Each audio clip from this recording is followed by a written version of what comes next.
London, May the 19th, 1536. A grey sky hangs low over the Tower of London. There is no wind or bird song, just the chill breath of something ancient and final. In the inner courtyard, a scaffold has risen overnight, but this isn't the usual platform of English justice. It's low to the ground, almost ceremonial in its design. The wood is pale and fresh.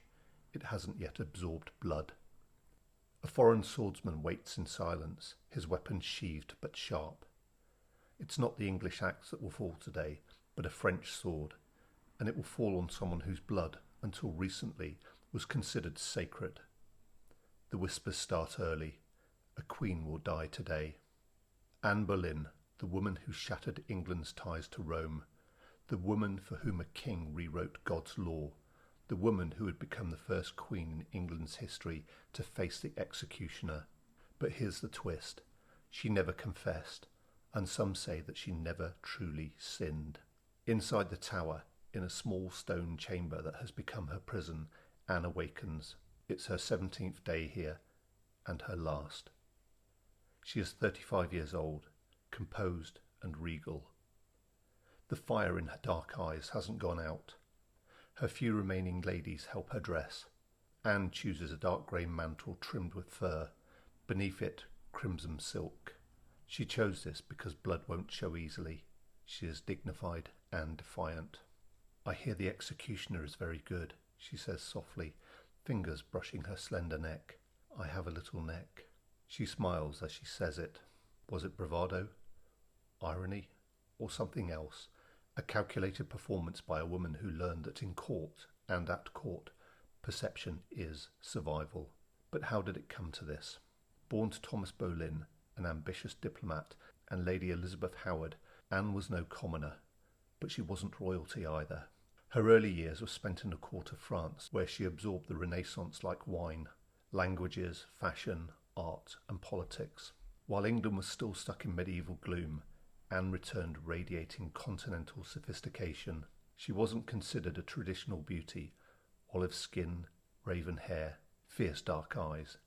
But there was something magnetic about her: a sharp intellect, a quick wit, an elegance no one could ignore, least of all the king. Henry VIII was desperate for a male heir. His wife, Catherine of Aragon, had failed to produce one. But when he set his sights on Anne, she refused to become another royal mistress like her sister Mary had. "I will not be your concubine," she allegedly told him. "If you want my body, you must give me a crown." That sentence rewrote history. What followed was 7 years of obsession. From 1526 to 1533, Henry courted her, defied the Pope, dismantled the authority of Rome, and declared himself head of a brand new Church of England, just to have her. It was the greatest religious rupture in English history, all for Anne. In January 1533, they secretly married. Anne was already pregnant. The stakes were high. In September, she gave birth, but not to the son Henry had hoped for. It was a daughter, Elizabeth, and that, ironically, would be Anne's greatest legacy. Anne was queen for only 3 years, but her influence ran deep. She championed Protestant reform, backed scholars, and promoted the English Bible. Dangerous things for a woman, let alone a queen. She was a visionary to some, a heretic to others, but she had one fatal flaw: she couldn't give Henry a son. In 1534 she miscarried. In 1535 another loss, this time a boy. A heartbeat away from redemption, and it slipped away.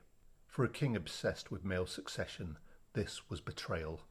As Henry's affections cooled, her enemies circled, chief among them Thomas Cromwell, the king's ruthless minister. They shared common ground once, both reformers, but power, as always, demanded sacrifice. Anne became the price. In April 1536, the whispering campaign began. Accusations included adultery with 5 men, incest with her own brother, conspiracy against the king. It was outrageous, and it worked. On May the 2nd, Anne was arrested and taken to the Tower. Her trial on May the 15th was theatre, not justice. No lawyer, no opportunity to face her accusers. The court was packed with her political enemies. Still, she spoke with dignity and calm. She answered so wisely and discreetly, wrote one witness, that she seemed not a woman but an angel. But angels don't win in court. The verdict was predetermined: guilty, death by burning. Henry showed mercy, commuted it to beheading. He imported a swordsman from France, known for his precision and speed. It was a gesture of kindness wrapped in cruelty. May the 19th, execution day. Anne was ready at dawn, but was then told she must wait until noon. A final twist of the knife. She spent those hours in prayer, receiving communion, whispering, "Lord, have mercy on me." To the end she proclaimed her innocence. "I have never betrayed the king." At noon the drums began.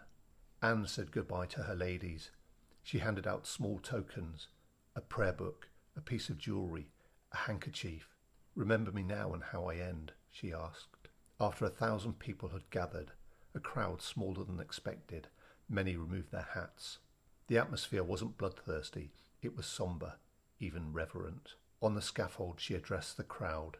"Good Christian people, I am come hither to die, according to law. I am come hither to accuse no man, nor to speak of anything of that whereof I am accused. I pray God save the king. To me he was ever a good and gentle sovereign lord. No bitterness, no defence, just grace. But beneath that grace was strategy. By not attacking the king, she protected her daughter's future, Elizabeth's future." Anne removed her mantle and headdress. One final act. She gave the executioner a purse of gold. He waited, sword hidden behind him. "Where is my sword?" he called out, his voice a diversion.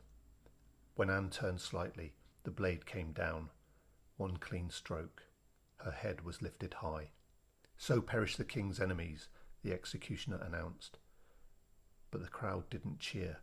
They murmured, uneasy, hollow. From the tower, cannon fire rang out, signalling to Henry at Whitehall. He was free. That very day he became engaged to Jane Seymour.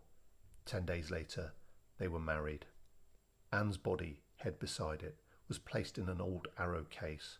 No coffin had been prepared. She was buried beneath the chapel floor at St. Peter ad Vincula, unmarked. No gravestone, no epitaph, no image. Henry ordered all portraits destroyed, her name struck from records. But erasure didn't work, because 23 years later, her daughter became queen. Elizabeth I ruled for 45 years. Her reign brought stability, art, power, a golden age. She surpassed her father in every way, and she never forgot her mother. She adopted Anne's emblem, the white falcon, and she never married. The Virgin Queen claimed her only husband was England. In 1876, during chapel renovations, bones were uncovered. Among them, a woman with a slender build and a small skull, likely Anne. She was reburied with respect. Today, the site of her execution is marked by a simple glass panel. Each year, roses are laid upon it. Anne Boleyn, the queen with no grave, no epitaph, yet an unshakable legacy. Silence erased, but never forgotten.